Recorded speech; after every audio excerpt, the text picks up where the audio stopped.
May inamin si Jordan Clarkson kung sino ang kanyang GOAT sa NBA. May matinding home court advantage naman ng Pilipinas. Austin Reeves enjoy sa kanyang day 1 sa Pilipinas. Well, busy na ang lahat mga bro sa paghahanda para sa papalapit na World Cup kung saan simula bukas umpisa na ang bakbakan. All set na ang Philippine Arena para sa salpukan ng ating pambansang koponan kalaban ng malakas na koponan ng Dominican Republic na may Karl Anthony Towns. Tamang enjoy lang si Towns mga bro at naglalaro pa habang sinasagawa ang kanilang photoshoot. Puri naman ang natanggap ng Gilas sa head coach ng Dominican Republic nang sabihin na isang great team daw ang Gilas dahil meron tayong mga shooters that can run the court at meron din tayong mga big man na kayang umatake sa ilalim. At aware din ang coaching staff ng Dominican Republic na meron tayong star player with Jordan Clarkson. Very dangerous daw ang isang JC. Unang nakapag-ensayo sa Philippine Arena ang Gilas Pilipinas kung saan kahapon mga bro sinagawa ang kanilang practice. Present pa din ang huling nakat sa lineup na si Chris Newsom. Sa post naman ni Kai Soto sa kanyang Instagram account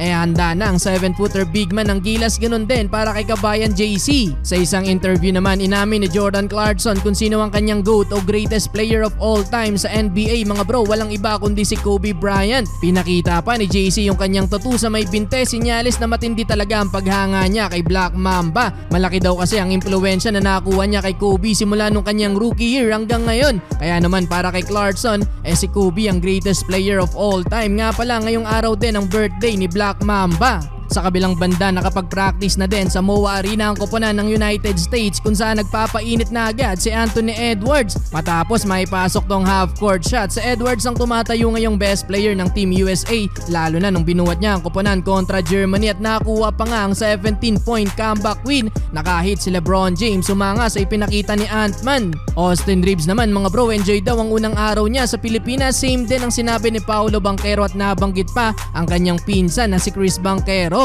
I love it. The people are great.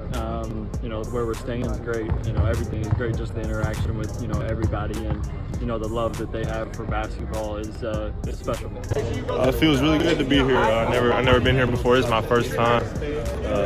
One of my cousins, Chris, is very well known here. He's been here for a long time, so I heard a lot about the Philippines, but this is my first time actually getting to see it. Nag-iwan naman ng komento etong film coach na si Coach Eric Spoelstra na malaking bagay sa Gilas Pilipinas etong pagdating ni Jordan Clarkson. Well, nakapag-ensayo na din kahapon sa MOA Arena ang koponan ng Angola at Italy na tila nagka-problema pa ng maipit ang bola sa likod ng board. Mga bro, struggle pa silang makuha ang bola.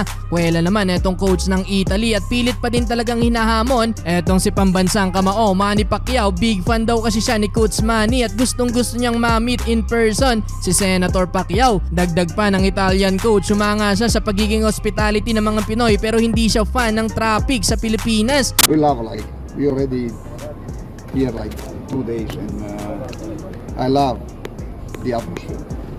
I don't love the traffic.